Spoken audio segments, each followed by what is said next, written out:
आप सभी का करियर पावर अड्डा 24/7 के इस प्लेटफॉर्म पर हम जैसा कि आपको पता है कि हम ज्योग्राफी की लेक्चर सीरीज को कंटिन्यू कर रहे थे।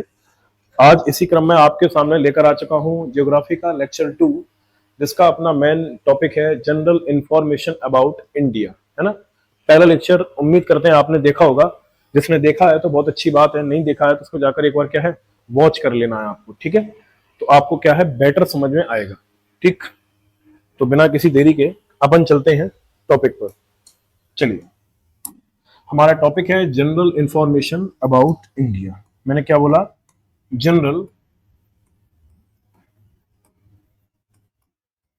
इंफॉर्मेशन अबाउट इंडिया, यानी अपन कह सकते हैं भारत का सामान्य परिचय या भारत की सामान्य जानकारी।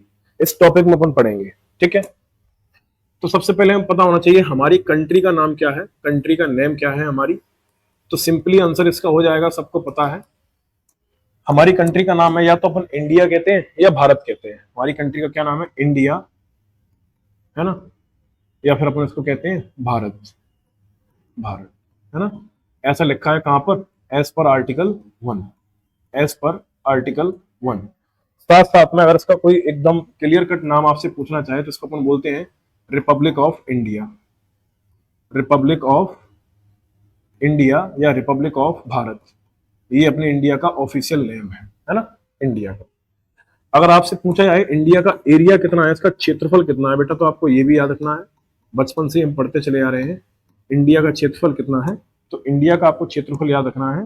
भारत का क्षेत्रफल है 32,87,263 किलोमीटर स्क्वायर।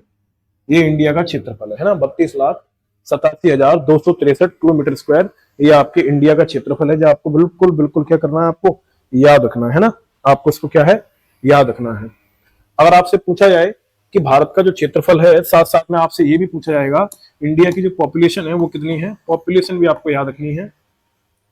इंडिया की जो पॉपुलेशन है वो है 121 करोड़ 121 करोड़ 2011 की जनगणना के अनुसार, एज पर 2011 सेंसस, 2011 की जनगणना से। लेकिन हम सभी जानते हैं अभी जनगणना तो हुई नहीं है। जब जनगणना नहीं हुई है तो अभी क्लियर कह पाना मुश्किल है, लेकिन फिर भी अनुमानित रूप से आज की डेट में भारत की जनसंख्या है वो 144 करोड़ है। ये टोटल एक अनुमानित है। कैसा है? ये अनुमानित है, अपन ने इसको प्रेडिक्ट किया है, अनुमानित है ना। तो अगर अपन भारत की जनसंख्या 144 करोड़ माने तो बड़ी इंटरेस्टिंग बात है, अपन ने पूरी दुनिया में जनसंख्या के मामले में पहला स्थान दर्ज कर लिया है। किसके मामले में कर लिया है? जनसंख्या के मामले में अपन ने पूरी दुनिया में पहला स्थान दर्ज कर लिया है। और सबसे इंटरेस्टिंग बात, हमारे यहाँ जो जनसंख्या है, पॉपुलेशन है, ये पूरी दुनिया का 17.5% है। कितना है? 17.5%। और अगर अपन एरिया की बात करें तो हमारा एरिया पूरे धरती के एरिया का 2.2% एरिया केवल और केवल कहां पे है? इंडिया में है, ठीक है। 32,87,263 किलोमीटर स्क्वायर। सिंपली अगर आप इसको याद रखना चाहते हैं तो आप इसको केवल और केवल सिंपली ऐसे भी याद रख सकते हैं, 3.2, मैंने क्या बोला? 3.2 मिलियन किलोमीटर स्क्वायर ना, ऐसे भी इसको याद रख सकते हैं इंडिया, ठीक है। इंडिया को आप 3.2 मिलियन किलोमीटर स्क्वायर याद रख सकते हैं इस तरीके से भी, ठीक है। तो मुझे नहीं लगता इसमें किसी को कोई दिक्कत होने वाली है। अगर अपन इंडिया की बात करें, इंडिया की अपन लोकेशन की बात करें, इंडिया की लोकेशन, तो इंडिया की लोकेशन आपको पता होगी। हम अगर अर्थ का एक रफली मैप ड्रॉ करें, अगर अर्थ का एक रफली मैप ड्रॉ करें, रफली मैप, है ना, ये ग्लोब है। इस ग्लोब पर आप सभी को पता है, बचपन से पढ़ते हुए चले आ रहे हैं आप, कि इसमें जो बीच वाली रेखा होती है इसको अपन 0 डिग्री इक्वेटर कहते हैं। इसको अपन क्या बोलते हैं? इक्वेटर बोलते हैं, है ना। और जो ऊपर से लाइन आती है इसको अपन क्या बोलते हैं? इसको बोलते हैं अपन 0 डिग्री लॉन्गिट्यूड बोलते हैं अपन, 0 डिग्री लॉन्गिट्यूड, है ना। और इंडिया की जो अपनी लोकेशन है, इंडिया की जो एग्जैक्ट लोकेशन है वो आपको याद रखना है। इंडिया की जो एग्जैक्ट लोकेशन है वो इंडिया की इधर की साइड है ना, ये अपने इंडिया की एग्जैक्ट लोकेशन है यहां पर। तो अपन कह सकते हैं इंडिया की जो लोकेशन है वो नॉर्दर्न हेमिस्फीयर में है। कहां पे है? नॉर्दर्न हेमिस्फीयर, है ना। कह सकते हैं अपन कहां है? उत्तरी गोलार्ध में, उत्तरी गोलार्ध में है। और इसका अगर अपन एक्सटेंशन बोले एक्सटेंशन कितना है इसका, विस्तार कितना है इसका, विस्तार, तो सिंपली इसका विस्तार भी आपको याद रखना है। इसका विस्तार है, अगर इसका अपन विस्तार देखना चाहें तो इसका विस्तार है 8 डिग्री 4 मिनट। मैंने क्या बोला, 8 डिग्री 4 मिनट नॉर्थ से लेकर 37 डिग्री 6 मिनट तक। मैंने क्या बोला, 8 डिग्री 4 मिनट से लेकर 37 डिग्री 6 मिनट नॉर्थ तक इसका क्या है, एक्सटेंशन है। ये क्या है इसका बेटा, याद रखना है, इसका एक्सटेंशन है। ये होते क्या है, लॉन्गिट्यूड और लेटीट्यूड, अपन जस्ट इसी के बाद अगली क्लास करेंगे, वहां आपको बहुत अच्छे से सारी चीजें क्या है क्लियर हो जाएंगी, है ना। ये अपना विस्तार है, ठीक है। इसके अलावा अपन विस्तार बताना चाहें इसका, ये अपना ये अपना कौन सा है, लेटीट्यूड का है, लेटीट्यूड। हिंदी वाले बच्चे याद रखेंगे, इसको बोलते हैं अक्षांश। क्या बोलते हैं इसको, अक्षांश बोलते हैं, ठीक है। और 68 डिग्री 7 मिनट से ईस्ट से लेकर 97 डिग्री 25 मिनट ईस्ट तक, ये वाला जो इसका एक्सटेंशन है, ये वाला जो इसका एक्सटेंशन है, ये भी आपको याद रखना है। ये भारत का एक्सटेंशन कौन सा है, ये भारत का एक्सटेंशन है लॉन्गिट्यूड वाला। ये कौन सा है, लॉन्गिट्यूड वाला है, लॉन्गिट्यूड। और इसको बोलते हैं हिंदी में देशांतर। क्या बोलते हैं इसको, देशांतर, है ना, देशांतर बोलते हैं। ये इंडिया की आपकी लोकेशन हो गई। आपको ये लोकेशन मैं उम्मीद करता हूं आपको समझ में आई होगी, है ना, आपको क्या है समझ में आई होगी, ठीक है। तो मुझे लगता है इसमें किसी प्रकार की कोई दिक्कत होने वाली है, ठीक है। आगे बढ़ते हैं अपन इंडिया में। इंडिया के अपन नॉर्थ से साउथ, देखो इंडिया के बारे में और चीज समझते हैं अपन। इंडिया की अगर अपन से जीडीपी पूछी जाए कितनी है, तो इंडिया की जीडीपी जो है वो अपनी पूरी दुनिया में 4th पोजीशन पर आती है। रैंकिंग कितनी है, 4th रैंक है ना, कितनी रैंक है, 4th, ठीक है, 4th रैंक है अपनी इंडिया में जीडीपी में। और जीडीपी जो मैंने आपको कैलकुलेट करना बता रहा हूं वो नॉमिनल वाली है। ये कौन सी है, नॉमिनल। इकोनॉमिक्स में आपको पढ़ाता हूं कि जीडीपी नॉमिनल कैसे निकाली जाती है, सारी चीजें अभी आपको केवल और केवल फैक्ट के तौर पर याद रखना है। इंडिया की जो जीडीपी है पूरे वर्ल्ड में 4th कंडीशन पर आती है। मैंने क्या बोला, 4th रैंकिंग पर इसकी जीडीपी आती है इंडिया की। साथ साथ में आपको याद रखना है, ठीक है, साथ साथ में आपको याद रखना है इंडिया की जो जीडीपी है वो कितनी है, इंडिया की जो जीडीपी है 4.19 ट्रिलियन, 4.19 ट्रिलियन यूएसडी। ये इंडिया की जीडीपी है ना। ये इंडिया की क्या है, ये इंडिया की जीडीपी है। इसको भी आपको अपने दिमाग में सेव करके रखना है। ये इंडिया की जीडीपी है ना, ये इंडिया की जीडीपी है। और साथ साथ में आपको ये भी एक्स्ट्रा फैक्ट के तौर पे याद रखना है, फर्स्ट नंबर पे कौन आता है, तो फर्स्ट पर आता है यूएसए। और यूएसए की जो जीडीपी है बेटा वो 29 से कुछ पॉइंट में है, 29 अप्रोक्सीमेटली आपको बता दिया मैंने trillion USD, United states dollar. ये कहां की है, ये आपको याद रखना है, ये कहां की है, ये आपको अमेरिका की याद रखनी है। अमेरिका की जीडीपी इतनी है, ठीक है। यहां तक किसी को किसी भी प्रकार की कोई दिक्कत नहीं होनी चाहिए। अब अपन आगे बढ़ते हैं, इसका आप स्क्रीनशॉट ले लें, लिखना चाह रहे हैं तो लिख लें। जीडीपी की रैंकिंग कितनी है इंडिया की, 4th नंबर पे आती है। आगे चले अपन, देखिए इंडिया के अपन कुछ नेशनल चीजें देख रहे हैं अपन, जैसे नेशनल, है ना, जैसे पूछा जाए इंडिया का आपसे नेशनल एनिमल पूछा जाए आपसे, नेशनल एनिमल, तो इंडिया का जो नेशनल एनिमल है वो आपको पता होगा कौन सा है, रॉयल बंगाल टाइगर। ये इंडिया का नेशनल एनिमल है। और याद रखना इसे 1973 में, मैंने कब बोला, इसे 1973 में नेशनल एनिमल इसको डिक्लेयर किया गया। और साथ साथ में आपको यह भी याद रखना है कि जो रॉयल बंगाल टाइगर है, जो रॉयल बंगाल टाइगर है, इसके बारे में आपको याद रखना है इंडिया में इसके लिए टाइगर प्रोजेक्ट भी काम करता है, जो कि 1973 में ही आया था। और 1973 में ही रॉयल बंगाल टाइगर को भारत का राष्ट्रीय जीव घोषित किया गया, नेशनल एनिमल ऑफ इंडिया इसको क्या किया गया, डिक्लेयर किया गया, ठीक है। इतनी बातें आपको क्या करनी है, याद रखनी है, ठीक। तो इसमें कोई घबराने वाली बात नहीं है। अगर आपसे पूछा जाए इंडिया का, अच्छा हाँ, कई बार एग्जाम में इसका साइंटिफिक नेम पूछते हैं, तो इसका साइंटिफिक नेम है पैंथेरा टिग्रिस। मैंने क्या बोला, पैंथेरा टिग्रिस, ये इसका साइंटिफिक नेम है ना। आप एक क्वेश्चन आप लोग सुने ध्यान से, कमेंट सेक्शन का जवाब देना, टाइगर स्टेट के नाम से किस इंडियन स्टेट को जाना जाता है। मैंने क्या बोला, किस स्टेट को टाइगर स्टेट बोलते हैं, कमेंट सेक्शन में आपको इसका जवाब देना है, ठीक है। एनिमल हो गया। अब बात किया जाए इंडिया का नेशनल बर्ड कौन सा है, राष्ट्रीय पक्षी कौन सा है ना। तो राष्ट्रीय पक्षी इंडिया का कौन सा है, तो वो भी आपको याद रखना है। इंडिया का जो राष्ट्रीय पक्षी है वो कौन है पता है आपको, पीकॉक। कौन है, पीकॉक है, मोर है ना। और मोर के बारे में याद रखना है, सबसे महत्वपूर्ण पॉइंट याद रखना है, बिल्कुल दिमाग में सेव कर लो कि मोर को 1963 में इंडिया का नेशनल बर्ड डिक्लेयर किया गया। मैंने क्या बोला, 1963 में मोर को भारत का राष्ट्रीय पक्षी घोषित किया गया। और आपसे मोर का एग्जाम में साइंटिफिक नेम पूछेंगे, वो भी आपको याद रखना है, पावो पावो क्रिस्टेटस। पावो क्रिस्टेटस, मैंने क्या बोला, पावो क्रिस्टेटस। ये मोर का साइंटिफिक नेम है जो एग्जाम में आपसे कई बार फ्रिक्वेंटली इसको पूछते रहते हैं। ठीक है, मैंने क्या बोला, पावो क्रिस्टेटस। ठीक है, इसके अलावा आपको और भी क्या याद रखना है, इंडिया का आपसे पूछेंगे एक्वेटिक एनिमल। क्या बोलेंगे आपसे, एक्वेटिक एनिमल। एक्वेटिक एनिमल बेटा बोलते हैं जलीय जीव को। किसको बोलते हैं, जलीय जीव। भारत का जलीय जीव कौन सा है राष्ट्रीय, तो वो भी याद रखना है, वो कौन है, गेंगेटिक डॉल्फिन। मैंने क्या बोला, गेंगेटिक डॉल्फिन। गंगा नदी में पाई जाने वाली डॉल्फिन भारत का राष्ट्रीय जलीय जीव है। और इस डॉल्फिन को सूसू डॉल्फिन के नाम से जानते हैं, क्योंकि ये डॉल्फिन एक साउंड क्रिएट करती है इसी सूसू टाइप में, तो इस वजह से इसको क्या बोलते हैं, सूसू डॉल्फिन बोलते हैं। ये भी याद रखना है कि 2009 में इसको भारत का राष्ट्रीय जलीय जीव डिक्लेयर किया गया। मैंने क्या बोला, 2009 में इसे भारत का राष्ट्रीय जलीय जीव डिक्लेयर किया गया। कब किया गया, 2009 में। ठीक है, तो कोई दिक्कत किसी को, मैं समझता हूं यहां किसी को भी किसी प्रकार की कोई दिक्कत नहीं होनी चाहिए। और अपन आगे बढ़ते हैं, तो आप इसका क्या करना है, आपको एक बार इसका स्क्रीनशॉट ले लीजिए, मैं साइड हो जाता हूं।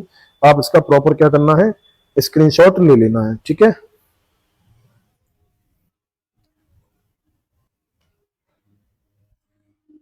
ठीक है, आगे बढ़ते हैं। अपन नेशनली पढ़ रहे हैं। पूछा है आपसे इंडिया का नेशनल सॉन्ग कौन सा है, नेशनल एंथम आपको याद रखना है, भारत का राष्ट्रीय गान है ना, नेशनल एंथम। इंडिया का नेशनल एंथम आपको याद रखना है, तो आपको पता है भारत का राष्ट्रीय गान कौन सा है, जन गण मन, है ना। जन गण मन इसका भारत का राष्ट्रीय गान है। और याद रखना इसका जो म्यूजिक है वो भी रविन्द्रनाथ टैगोर ने कंपोज किया। और आपसे एग्जाम में पूछेंगे ये लिखा किसने था, तो आपको याद रखना है रिटन बाई रविंद्रनाथ टैगोर। किसके द्वारा लिखा गया, रविंद्रनाथ टैगोर के द्वारा लिखा गया। और रविंद्रनाथ टैगोर की एक बुक है, उस बुक का नाम है गीतांजलि। क्या नाम है इसका, गीतांजलि।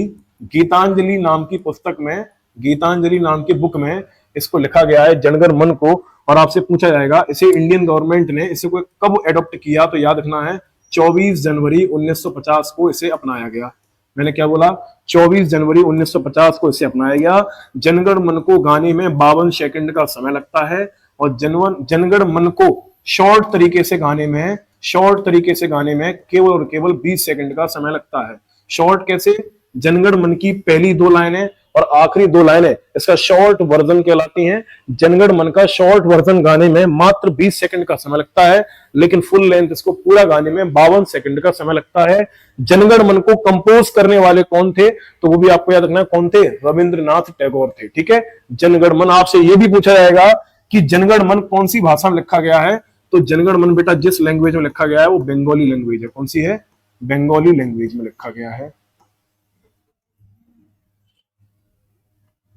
ठीक है, कौन सी लैंग्वेज लिखा गया है, बंगाली लैंग्वेज में। और आपको यह भी याद रखना है, अगर कोई व्यक्ति नेशनल एंथम का सम्मान नहीं करता है, उसकी डिसरिस्पेक्ट करता है, उसका डिसऑनर करता है, तो ऐसी कंडीशन में अपने देश में एक कानून काम करता है। उस कानून का नाम याद रखेंगे, कानून पता कौन सा है, एक लॉ काम करता है। लॉ का नाम है प्रिवेंशन। मैंने क्या बोला, prevention of insulting to national honor। मैंने क्या बोला, preventing of insulting to national honor act. ये कानून है, ये कानून के तहत आपको अगर राष्ट्रीय गान का, अगर आपने नेशनल एंथम का डिसरिस्पेक्ट किया, तो इस कानून के तहत आपको क्या किया जाएगा, सजा सुनाई जाएगी। कौन सा कानून है, prevention of insulting to national honour act. इस एक्ट की धारा सेक्शन 3, मैंने क्या बोला, इसकी धारा 3 के तहत आपको 3 साल तक की जेल हो सकती है। धारा 3 के तहत आपको अप टू, मैंने क्या बोला, अप टू 3 इयर्स इम्प्रिजनमेंट या 3 इयर्स की आपको जेल हो सकती है ना, 3 साल तक की, आपको याद रखना है। ये एक्ट काम करता है, ठीक है, ये एक्ट क्या करता है, काम करता है, ठीक। इतने में आपको किसी दिक्कत नहीं होनी चाहिए, ठीक है। और हाँ, जो भी एक्ट होता है बेटा, उसके बगल से हमेशा उसका सन लिखा जाता है, उसका सन लिखा जाता है, ठीक है। यहां मैं उम्मीद करता हूं किसी भी प्रकार की किसी को कोई दिक्कत नहीं होगी। इसके अपन आगे चलें। अगर अपन इंडिया के, आप इसका स्क्रीनशॉट ले सकते हैं, मैं कुछ देर आपको क्या है मौका देता हूं, इसके बाद अपन पढ़ना चाहें तो देखते हैं अपन, इसके बाद अपन देखते हैं, इसका स्क्रीनशॉट ले सकते हैं आप। उम्मीद करते हैं आपने स्क्रीनशॉट इसका ले लिया होगा, ठीक है। चलिए आगे बढ़ते हैं। अगर आपसे पूछा जाए इंडिया का national song, national song of India, national song, तो इंडिया का नेशनल सॉन्ग क्या है, सबको पता है, वंदे मातरम, वंदे मातरम, वंदे मातरम, ये भारत का नेशनल सॉन्ग है, वंदे मातरम। और वंदे मातरम पूछा जाएगा किसने लिखा है, तो ये भी आपको याद रखना है, बाय बंकिम चंद्र चटर्जी। मैंने क्या बोला, बाय बंकिम चंद्र चटर्जी ने लिखा है ये, ठीक है। और आपसे ये भी पूछा जाएगा इनकी कौन सी बुक है जिसमें इन्होंने लिखा है, तो बुक का नाम है आनंद मठ। क्या बोला मैंने, आनंद मठ, आनंद मठ में लिखा है। और साथ साथ में ये भी याद रखना है, इसको अपन ने कब अपनाया था, तो इसको भी अपन ने अपनाया था कब, 24 जनवरी 1950 को।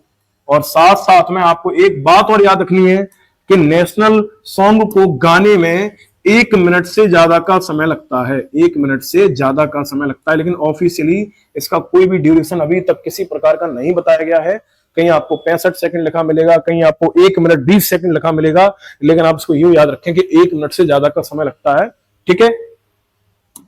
अगर इंडिया का नेशनल एम्बलम पूछा जाए, कौन है भारत का राष्ट्रीय चिन्ह पूछा जाए, तो राष्ट्रीय चिन्ह इंडिया का पता कौन सा है, राष्ट्रीय चिन्ह है इंडिया का अशोकास, अशोकास, सारनाथ, अशोकास, सारनाथ, सारनाथ एम्बलम, ये भारत का राष्ट्रीय चिन्ह है ना, सारनाथ में बना हुआ है। और आपको ये भी याद रखना है कि इसको कब एडॉप्ट किया गया, इसको एडॉप्ट कब किया गया, तो एग्जाम में पूछते हैं बेटा, इसको एडॉप्ट किया गया, एडॉप्टेड इन 26 जनवरी 1950 को इसको अपनाया गया। और इसी के नीचे अपना एक नेशनल स्लोगन या स्टेटमेंट लिखा है, सत्यमेव जयते, सत्य की सदा क्या होती है, जीत होती है, सत्यमेव जयते, ये इसी के नीचे लिखा हुआ है ना, सत्यमेव जयते। यहां तक किसी प्रकार की किसी को दिक्कत नहीं होनी चाहिए। अपन आगे बढ़ते हैं, इसका भी स्क्रीनशॉट ले लें आप, इसका भी आप स्क्रीनशॉट ले लीजिए, है ना। चलिए आगे बढ़ते हैं, आगे बढ़ते हैं, अपन देखते हैं। अगर इंडिया की बात की जाए, आपसे पूछा जाएगा इंडिया का जो नेशनल फ्लैग है वो कौन सा है, भारत का राष्ट्रीय झंडा कौन सा है, तो अपने झंडे का नाम है ट्राई कलर फ्लैग। मैंने क्या बोला, ट्राई कलर फ्लैग। आपने सबने देखा होगा, इसको बोलते हैं तिरंगा झंडा, तिरंगा झंडा, झंडा ऊंचा रहे हमारा, है ना, ये आपने सबने सुना होगा, तो इसको बोलते हैं तिरंगा झंडा। और इसकी आपको जो लंबाई और जो चौड़ाई होती है उसका आपसे कई बार रेशियो पूछ सकते हैं, तो रेशियो होता है 3:2 होता है। और साथ साथ में ये भी याद रखना है आपको, जब बात आई है तो इसको एडॉप्ट कब किया गया, एडॉप्टेड 22 जुलाई 1947, 22 जुलाई 1947 को इसको अपने एडॉप्ट किया है। साथ साथ में आपको ये भी याद रखना है, इसको डिजाइन किसने किया, इसको डिजाइन किसने किया, इसको डिजाइन किया था पिंगली वेंकैया ने। किसने किया था, पिंगली वेंकैया ने, वेंकैया, पिंगली वेंकैया ने इसको क्या किया था, डिजाइन किया था। ये भी आपसे एग्जाम में ऐसे क्वेश्चन बनते हैं, है ना। इसको डिजाइन किसने किया था, पिंगली वेंकैया ने किया था, ठीक है। फिर आपसे पूछा जाएगा इंडिया का, आपसे पूछा जाएगा नेशनल, मैंने क्या बोला, इंडिया का नेशनल, आपसे पूछा जाएगा फ्रूट कौन सा है, इंडिया का नेशनल फ्रूट कौन सा है, तो आपको यह भी याद रखना है, इंडिया का नेशनल फ्रूट जो है वो है मैंगो। कौन सा है, मैंगो। और आपसे ये भी पूछेंगे कि मैंगो का साइंटिफिक नेम क्या है, तो मैंगो का साइंटिफिक नेम है मैंजीफेरा इंडिका, मेंजीफेरा इंडिका, ये इसका साइंटिफिक नेम है ना। इसका साइंटिफिक नेम क्या है? Mangifera indica. आम सबने खाए होंगे, आम सबको शानदार लगते हैं, आम को फलों का राजा कहते हैं, किंग ऑफ फ्रूट्स कहते हैं इसको, फलों का राजा कहते हैं। यहां तक आप इसका फटाफट से स्क्रीनशॉट लीजिए। आम को फलों का क्या कहते हैं? राजा कहते हैं। ठीक है, यहां तक सबने लिखा होगा, आम को फलों का राजा कहते हैं। ठीक है, आम को फलों का राजा कहते हैं। आगे अपन बढ़ते हैं, इसी के बाद अपन क्या करते हैं? आगे बढ़ते हैं। ठीक है, आपसे एग्जाम में ऐसे वाहियात क्वेश्चन आपसे कोई नहीं पूछता। आपसे कोई पूछे इंडिया का नेशनल फूड कौन सा है, तो कोई फूड नहीं है। अभी तक अपनी ऑफिशियली किसी प्रकार के किसी फूड को डिक्लेयर नहीं किया गया। हाँ, लेकिन दाल चावल को कई बार सुना एक भ्रांतियों के रूप में। नेशनल आपसे स्वीट पूछा जाए तो राष्ट्रीय अपनी जो मिठाई है वो नेशनल स्वीट आपकी, वो भी आप केवल एक मतलब कह सकते हैं व्यवहारिक रूप से ही है, जलेबी को मानते हैं। लेकिन अभी तक ऑफिशियली ऐसा कोई डाटा रिलीज नहीं किया गया कि जलेबी भारत की राष्ट्रीय मिठाई है। और साथ साथ में जलेबी का जो मॉडल है, जलेबी को सबसे पहले बनाने वाला देश कौन सा था, ये भी आपको याद रखना है। वो था ईरान, पर्सिया, है ना। पर्सिया में इस कॉन्सेप्ट को पहले लेकर आई थी। तो आपको ये सारी बातें याद रखने की कोई आवश्यकता नहीं है। सीधा आपको याद रखना है इंडिया का नेशनल ट्री,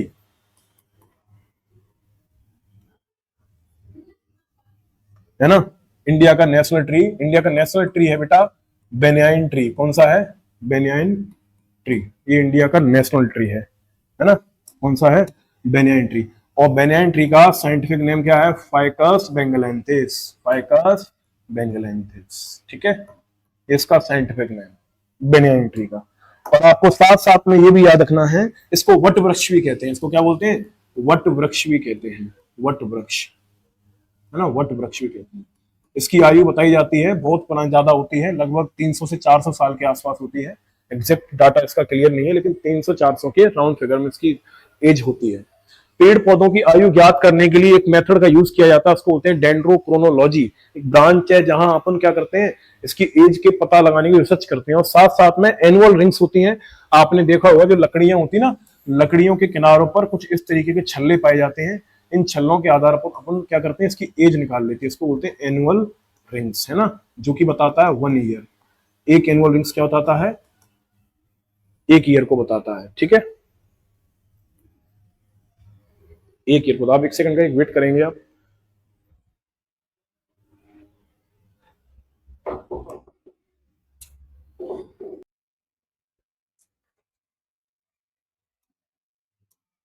ये आपकी बेसिक जानकारी हुई। ठीक है, ये आपकी क्या हुई? बेसिक जानकारी हुई। इसमें आप और चीज ऐड कर सकते हैं। इंडिया की अगर आपसे लेंथ पूछी जाए, इंडिया की लेंथ आपसे पूछी जाए, वो भी आपको याद रखनी। नॉर्थ से साउथ, नॉर्थ से साउथ आपकी इंडिया की लेंथ पूछी जाए तो है 3214 किलोमीटर। और आपसे पूछे इंडिया की ईस्ट टू वेस्ट लेंथ, आपसे पूछी जाए इंडिया की ईस्ट टू वेस्ट लेंथ तो है 2933 किलोमीटर इंडिया की लेंथ हो गई। ठीक है, और आपसे पता क्या पूछेंगे? आपसे पूछेंगे कि जो इंडिया है, इंडिया की, इंडिया में स्टेट कितने हैं? तो इंडिया में स्टेट आपको याद रखने हैं 28 स्टेट्स हैं। कितने स्टेट्स हैं? 28, है ना। और 28 में 5 स्टेट ऐसे हैं, मैंने क्या बोला? 5 स्टेट ऐसे हैं, 5 स्टेट ऐसे हैं जो लैंड लॉक हैं। कैसे हैं? Land lock. लैंड लॉक कौन कौन से होते हैं? ऐसे स्टेट जिनकी बाउंड्री ना तो किसी कंट्री से शेयर होती हो और साथ साथ में ना ही उनकी बाउंड्री किसी वाटर बॉडी से शेयर होती हो, है ना, ना ही किसी वाटर बॉडी से शेयर होती है। तो ऐसे अपने पास 5 स्टेट हैं। 5 स्टेट के नाम याद रखेंगे आप। एमपी है बेटा, इसके अलावा छत्तीसगढ़ है, इसके अलावा आपको याद रखना है हरियाणा है, इसके अलावा आपको याद रखना है तेलंगाना है। कौन सा है? तेलंगाना है, तेलंगाना। ठीक है, जो आपको याद रखने हैं। 5 स्टेट अपने पास हैं ऐसे, तो आपको याद रखने हैं। ठीक है, इसके अलावा आपको याद रखना है इंडिया में 28 स्टेट हो गए। साथ साथ में आपको यह भी याद रखना है जो इंडिया है, इंडिया में जो लैंड बाउंड्री है, कौन सी बाउंड्री है? Land boundary. आपको अगले पेज पर समझाता हूं। लैंड बाउंड्री अपनी इंडिया की कितनी है? 15,200 किलोमीटर, है ना। और इंडिया की वाटर बाउंड्री पूछी जाए आपसे, वाटर बाउंड्री, वाटर बाउंड्री है 6100 किलोमीटर। और आपसे कंप्लीट वाटर बाउंड्री पूछी जाएगी complete water boundary, complete water boundary, complete water boundary आपसे पूछी जाएगी, वो है 75-16 किलोमीटर। इसका अपन मतलब समझते हैं बहुत शानदार तरीके से। एक बार इसका आप क्या कर लीजिए, स्क्रीनशॉट ले लीजिए आप इसका फटाफट से क्या करना है आपको, स्क्रीनशॉट ले लेना है।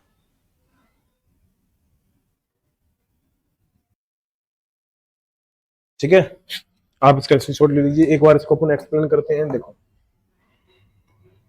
ये इंडिया का एक मैंने रफली मैप ड्रॉ किया मैंने। ठीक है, देखो मैप तो मैं बना ही नहीं पाता हूं, लेकिन मैं फिर भी इसको क्या करता हूं, कोशिश करता हूं रफली ड्रॉ करने की, कोशिश करता हूं मैं इसको रफली ड्रॉ करने की, है ना।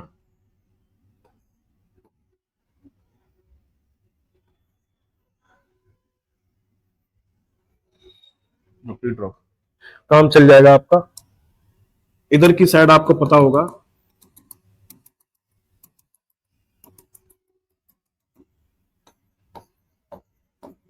अरेबियन सी है। कौन सा सी है? अरेबियन सी। और आपको ये पता होगा ये क्या है, अपनी बे ऑफ बंगाल है, बंगाल की खाड़ी है। और नीचे आपको पता ही है ये क्या है, इंडियन ओशियन है ना। यहां से लेके इस पॉइंट से लेके इस पॉइंट से लेके इस पॉइंट से लेके इंडिया की जो बाउंड्री है इस तरीके से, है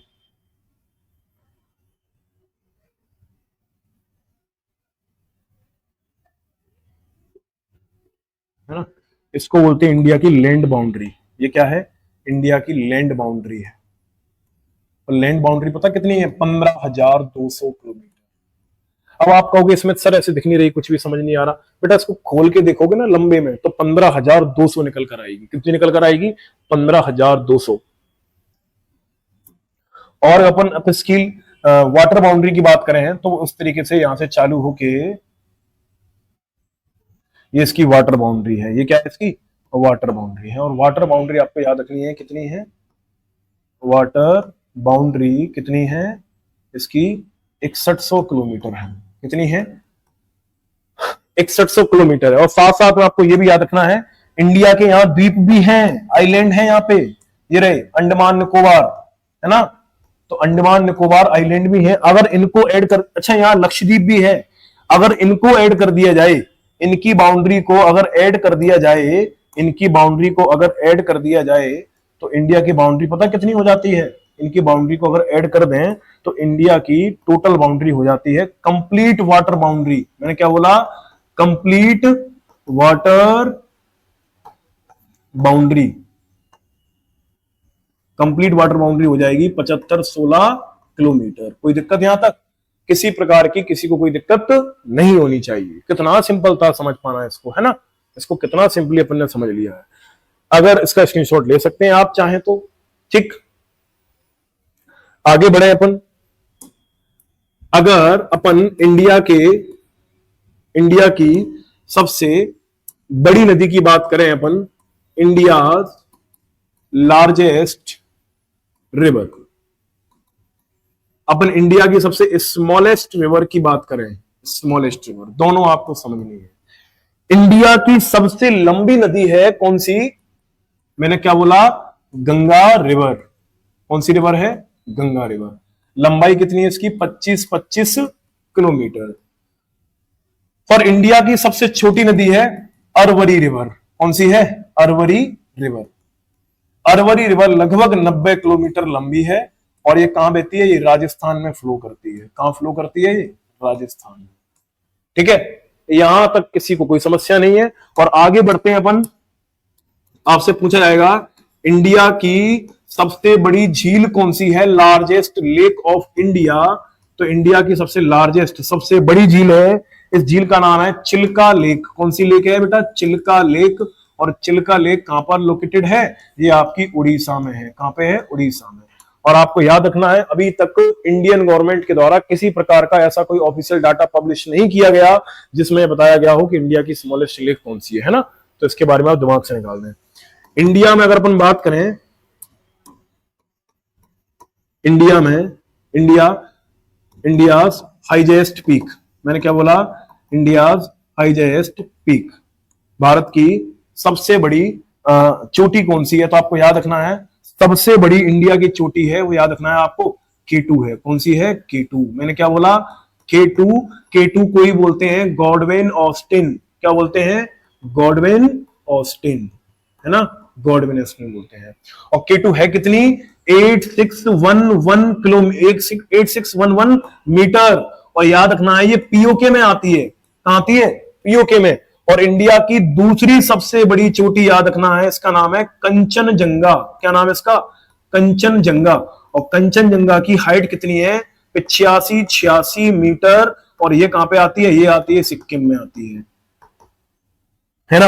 और जब बात आई है तो मैं आपको ये भी बता देता हूं, साउथ इंडिया की, मैंने क्या बोला, साउथ इंडिया की सबसे बड़ी चोटी कौन सी को है, तो साउथ इंडिया की भी आपको याद रखनी है।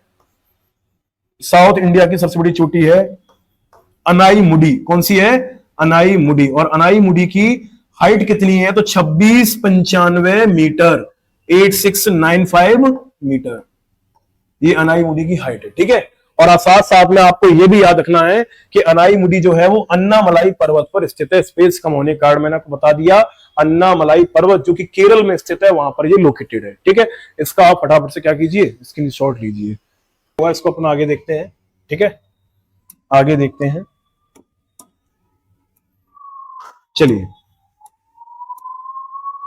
इंडिया के बारे में आपसे और बातें की जाए। इंडिया में आपसे पूछा जाए, इंडिया में टोटल कितना, इंडिया की लैंग्वेज आपसे पूछी जाए, लैंग्वेज, तो लैंग्वेज के बारे में याद रखेंगे, है ना। इंडिया में जो ऑफिशियली लैंग्वेज है अपनी, ऑफिशियल लैंग्वेज, ऑफिशियल लैंग्वेज आपको याद रखनी है, वो है आपके पास हिंदी एंड इंग्लिश। ठीक है। और आपको याद रखना है इंडिया में स्केड्यूल 8 में, मैंने क्या बोला, स्केड्यूल 8 में टोटल कितनी लैंग्वेजेस लिखी हैं, तो 22 लैंग्वेज लिखी हैं। कितनी लैंग्वेज लिखी हैं? 22। टोटल 22 लैंग्वेजेस लिखी हुई हैं स्केड्यूल 8 में। लेकिन याद रहे, English is not mentioned in this list, English इसमें मेंशन नहीं है। और साथ साथ में याद रखना है, भारत में जो बोलियां बोली जाती हैं वो कितनी हैं? बोलियां, या आप इनको अपन भाषाएं कह सकते हैं, जो कि लोकल फॉर्म में बोली जाती हैं, ये 1600 से भी ज्यादा बोलियां इंडिया में बोली जाती है ना। और इंडिया के आपसे नेशनल फेस्टिवल भी पूछेंगे। नेशनल फेस्टिवल, मैंने क्या बोला, इंडिया के नेशनल फेस्टिवल। आपको क्या लगता है इंडिया के नेशनल फेस्टिवल दीपावली, होली है? नहीं जी नहीं। इंडिया के नेशनल फेस्टिवल हैं, शॉर्ट में लिख दे रहा हूं, रिपब्लिक डे, इंडिपेंडेंस डे, और कौन सा है? गांधी जयंती। ये इंडिया के क्या है? नेशनल फेस्टिवल है।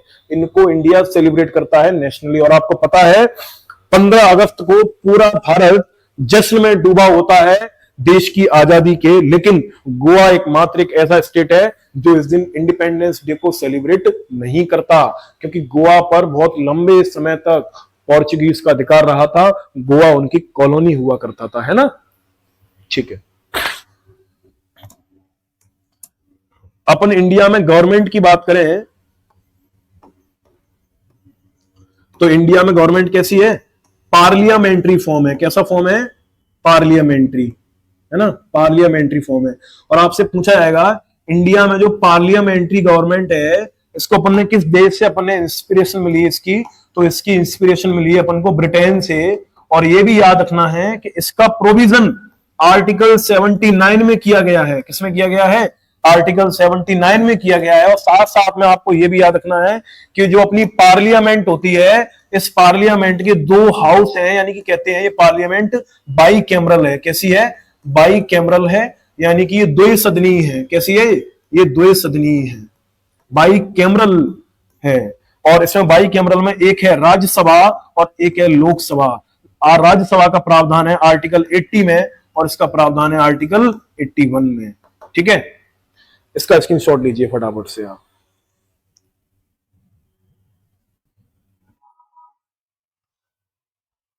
चलिए आगे बढ़ते हैं अपन। ठीक है। इंडिया के अपन प्रेसिडेंट की बात करें, इंडिया के प्रेसिडेंट की, तो इंडिया की प्रेसिडेंट आपको पता है, सबको सबको पता है, द्रौपदी द्रौपदी मुर्मू। द्रौपदी मुर्मू है, और द्रौपदी मुर्मू 15th नंबर की प्रेसिडेंट है। साथ साथ में आपको याद रखना है इंडिया के प्राइम मिनिस्टर कौन है, तो प्राइम मिनिस्टर बेटा इंडिया के कौन है, आपको पता है, श्री नरेंद्र दामोदर दास मोदी, नरेंद्र मोदी, जो कि 14th नंबर के प्राइम मिनिस्टर हैं, है ना, 14th नंबर के।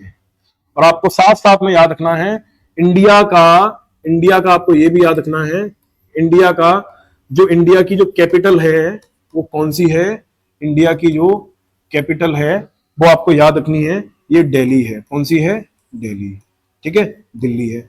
और दिल्ली कब बनाई गई थी, 1911 में।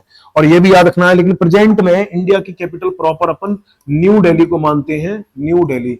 और नई दिल्ली को कब बसाया गया था, तो 1931 में बसाया गया था, एडविन लुटियंस के द्वारा। किसके द्वारा बसाया गया था, एडविन लुटियंस के द्वारा, ठीक है, एडविन लुटियंस के द्वारा।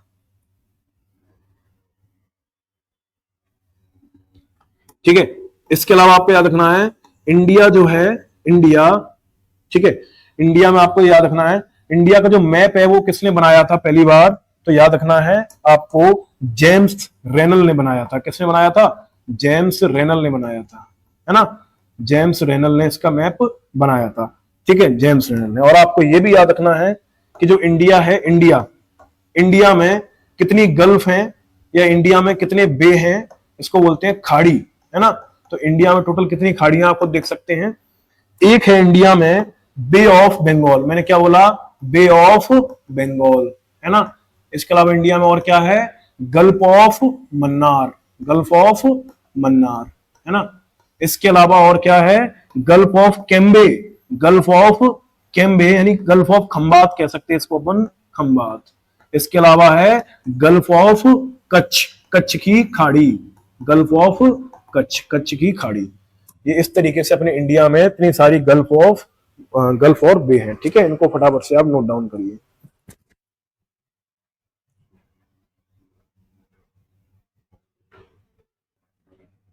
हाँ, तो आपने इसको नोट डाउन कर लिया होगा, इसको नोट डाउन कर लिया होगा, ठीक है, ठीक है, चलिए आगे बढ़ते हैं अपन।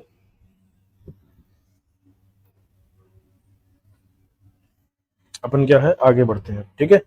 आगे बढ़ने के लिए अपन देखते हैं, आपसे पूछा जाएगा इंडिया का धर्म कौन सा है, इंडिया का रिलीजन कौन सा है ना। इंडिया का आपसे रिलीजन पूछा जाएगा तो कह देना India is a secular country, India का कोई रिलीजन नहीं है, नो रिलीजन, इंडिया का किसी प्रकार का कोई रिलीजन नहीं है। एक अपन धर्मनिरपेक्ष राष्ट्र में रहते हैं, कैसे राष्ट्र में रहते हैं, धर्मनिरपेक्ष, धर्मनिरपेक्ष राष्ट्र में, है ना। अपने यहाँ सारे धर्म के लोग रहते हैं। आपसे एक रफली डाटा आपसे पूछ सकते हैं, तो याद रखना, अपने यहाँ हिंदू, मुस्लिम, है ना, अपने यहाँ हिंदू रहते हैं, मुस्लिम रहते हैं, क्रिश्चियन रहते हैं, अपने यहाँ सिख रहते हैं, है ना, सिख रहते हैं, अपने यहाँ बौद्ध रहते हैं, बुद्धिज्म को मानने वाले लोग रहते हैं, इसके अलावा अपने यहाँ जैनिज्म को मानने वाले लोग रहते हैं, है ना। इसके अलावा कुछ ऐसे भी लोग रहते हैं इनके अपन को रिलीजन अलग अलग टाइप के हैं। इसके अलावा ऐसे भी लोग हैं जिनका कोई रिलीजन नहीं है, जो पूरी तरीके से नास्तिक हैं, ऐसे लोग भी रहते हैं। अगर इनका परसेंटेज देखा जाए तो हिंदू का परसेंटेज है 79.8%, मुस्लिम का परसेंटेज है 14.2%, है ना, क्रिश्चियन का है 2.7%, सिख का है 1.3%, बुद्ध का है 0.7%, जैनिज्म का है 0.4%, अदर का है 0.7%, और जिसका कोई रीजन नहीं है उसका है 0.2%। इसका फटाफट से आप स्क्रीनशॉट ले लीजिए। उम्मीद करते हैं आपने इसका स्क्रीनशॉट ले लिया होगा। अब थोड़ा इंडिया में अपन कास्ट देख लेते हैं, कास्टिज्म। जनरल की बात की जाए इंडिया में, जनरल है इंडिया में 33%, कितने हैं, 33%। ओबीसी अदर बैकवर्ड क्लासेस है इंडिया में 42%, लेकिन 2011 की जनगणना में इनकी संख्या 25% थी, ठीक है, 42%। एससी की बात की जाए तो एससी है 16.6% और एसटी की बात की जाए तो एसटी है 8.6%। और आपको याद रखना है, दुनिया में वर्ल्ड लेवल पर सबसे ज्यादा जिस धर्म के लोग पाए जाते हैं वर्ल्ड लेवल पे सबसे ज्यादा है क्रिश्चियन। कौन है? क्रिश्चियन। क्रिश्चियन का जो परसेंटेज है वो 31% है। दूसरे नंबर पे आते हैं सबसे ज्यादा मुस्लिम और तीसरे नंबर पे आते हैं सबसे ज्यादा हिंदू। आप देख रहे हैं, डाटा आपके सामने है। ठीक है, ये इंडिया का कास्टिज्म है। इसको आप एक बार पेन डाउन करें।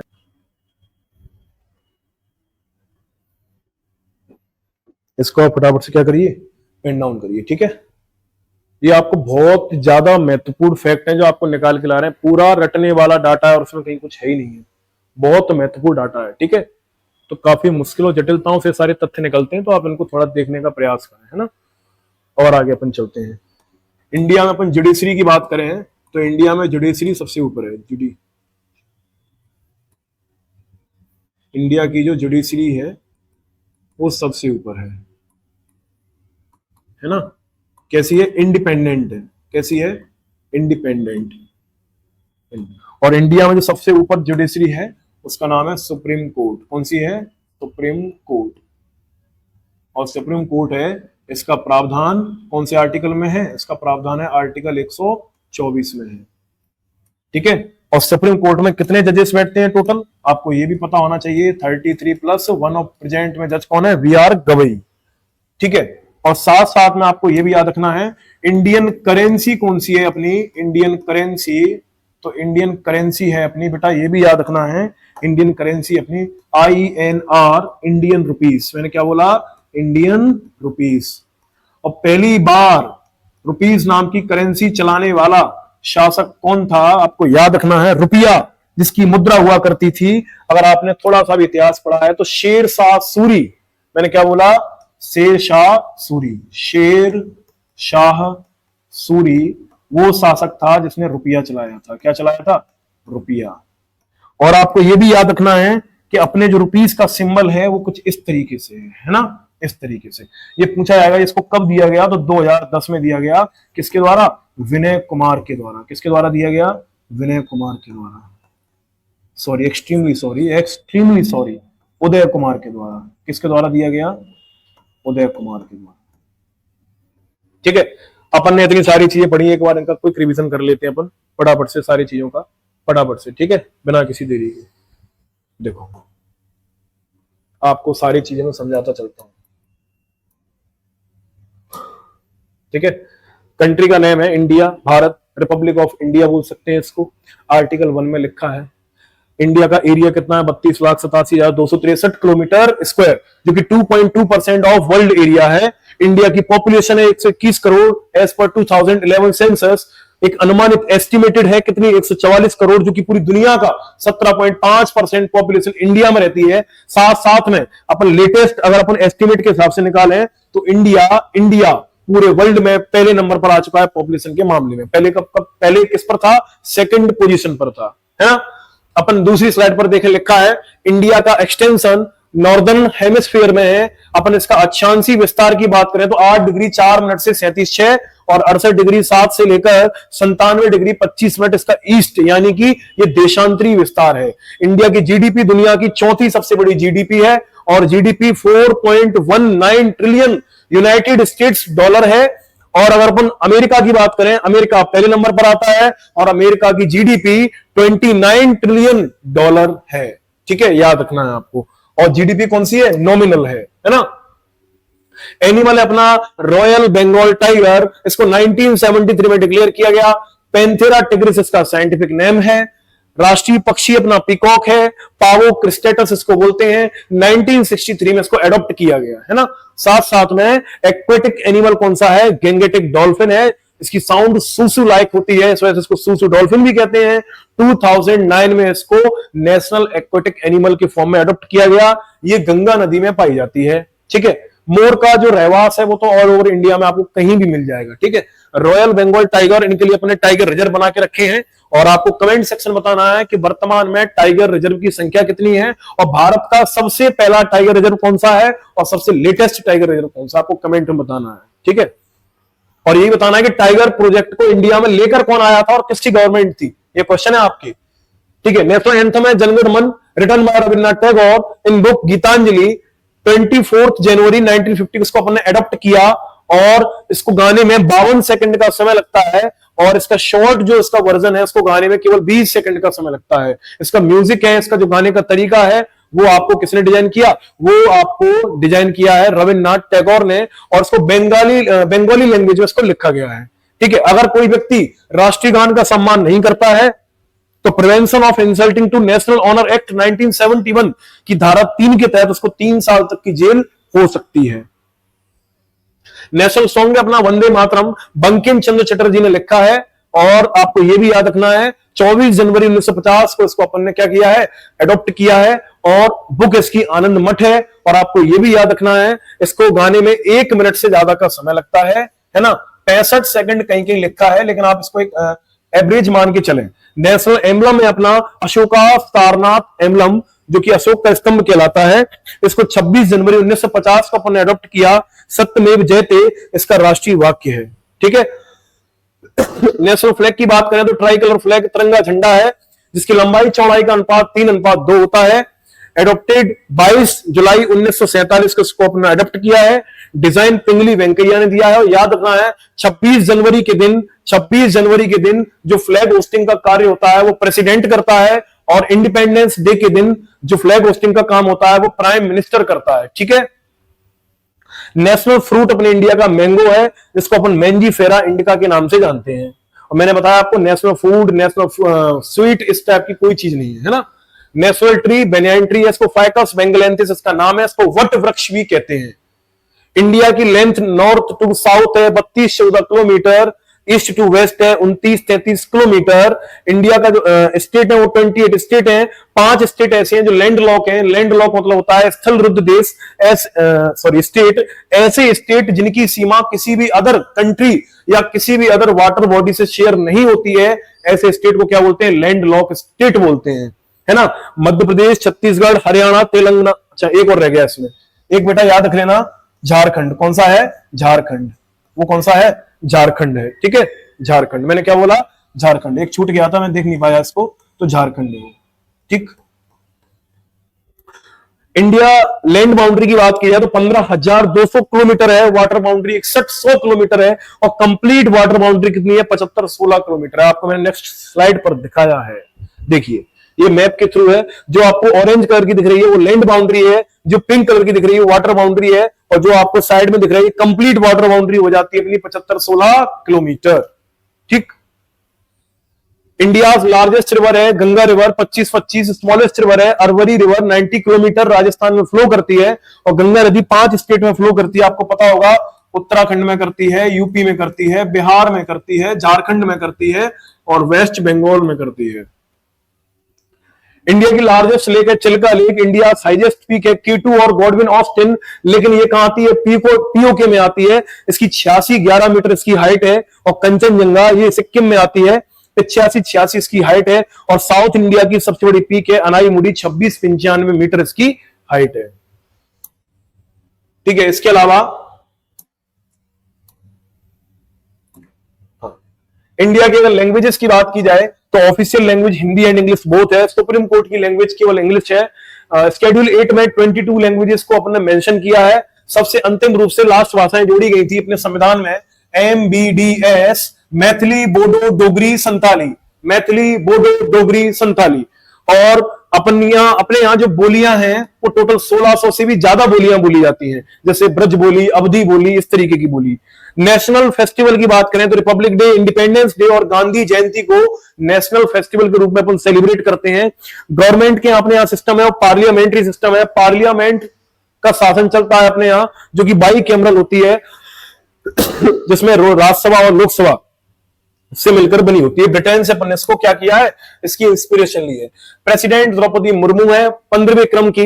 प्रधानमंत्री नरेंद्र मोदी है 14वें क्रम के। इंडिया की कैपिटल है दिल्ली, जो कि अपन ने बनाई थी 12 दिसंबर को। कब बनाई थी, 12 दिसंबर को। ठीक है, और न्यू दिल्ली की स्थापना हुई थी 13 तारीख को हुई थी, 13 फरवरी 1931 को हुई थी। ठीक है, इंडिया का मैप बात करें तो जेम्स रेनल ने बनाया है लगभग 1870 के आसपास, बट नॉट कंफर्म। इंडिया में गल्फ या बे की बात करें तो bay of Bengal, gulf of Mannar, gulf of Khambhat और गल्फ ऑफ कच्छ, ये इंडिया की फेमस गल्फ है। और बात की जाए इंडिया की, इंडिया में रिलीजन की बात किया तो इंडिया सेक्युलर कंट्री है, लेकिन फिर भी यहाँ सारे धर्म के लोग रहते हैं, है ना, सेक्युलर है, इसी वजह से सारे धर्म के लोग हैं, हिंदू, मुस्लिम, सिख, ईसाई, जैनी और बौद्धाई हैं, रहते इस देश में सभी हमारे भाई हैं। कास्टिज्म की बात की जाए तो जनरल 33% है, ओबीसी 42 है, SC ST आपके सामने रखे हुए हैं। दुनिया में बात करें, दुनिया में सबसे ज्यादा क्रिश्चियन है, फिर मुस्लिम है, फिर इंडियंस हैं। करेंसी की बात की जाए, इंडियन रुपीज है, शेरशाह सूरी रुपया पहले चलाया था, 2010 में इस रुपया का साइन दिया गया है ना, साइन दिया गया इसका उदय कुमार के द्वारा। इंडिपेंडेंट जुडिशरी अपनी सुप्रीम कोर्ट सबसे ऊपर है, 33+1 जज बैठते हैं। VR गवई इसके वर्तमान में जज हैं, आर्टिकल 124 में सुप्रीम कोर्ट का प्रावधान है।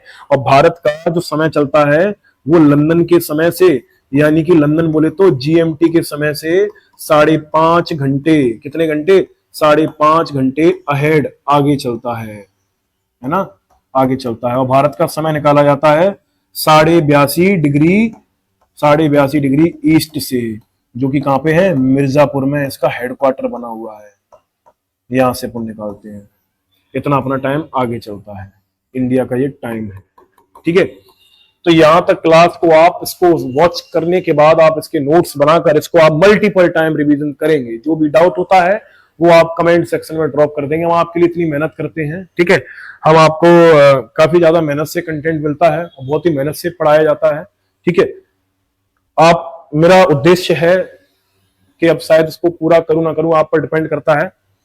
मेरी ये कोशिश रहेगी मैं आपको वो शिक्षा, वो कंटेंट, वो सारी चीज उपलब्ध कराऊं कि आप जब अपने मुकाम पर पहुंचे तो आप याद करें कि मैं किस टीचर से, किस शिक्षक से पढ़ा था जिसने मुझे इतनी सारी चीजें बताई जो मेरे एग्जाम में इतनी काम आई, ठीक है।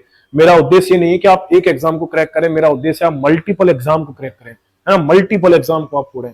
आज का जमाना वो नहीं है कि आप अपने नाम के आगे डिग्रियां लिखते चले जाएं, आप अपने नाम के आगे लिखें, है ना, आप लिखें कि आप कितनी आपने एग्जाम को क्रैक किए हैं, तो आपकी छाती चौड़ी हो जाएगी गर्व से, है ना। तो इसी के साथ मैं अपनी वाणी को विराम देता हूं, काफी ज्यादा थक जाते हैं हम लोग पढ़ाते पढ़ाते। अंत में आपसे कहना चाहूंगा कि आप कैसे हैं, ये आपका माहौल डिजाइन करता है ना, आपका क्या डिजाइन करता है, माहौल। तो एक बहुत अच्छी चौपाई है, सठ सुधरई सत्संगति पाई, पारस परस कुधात सुहाई, है ना। जैसे अच्छी संगति पाने से अपनी बुद्धि सुधर जाती है, तो तुलसीदास जी कहते हैं कि पारस पत्थर को छू लेने से कोई भी लोहा सोना बन जाता है ना। तो ऐसे ही आप अच्छे लोगों के संपर्क में रहें, आप डेफिनेटली एक दिन अच्छे मुकाम पर पहुंचेंगे। इसी के साथ मैं आपको ढेर सारी शुभकामनाएं देता हूं। जय हिंद।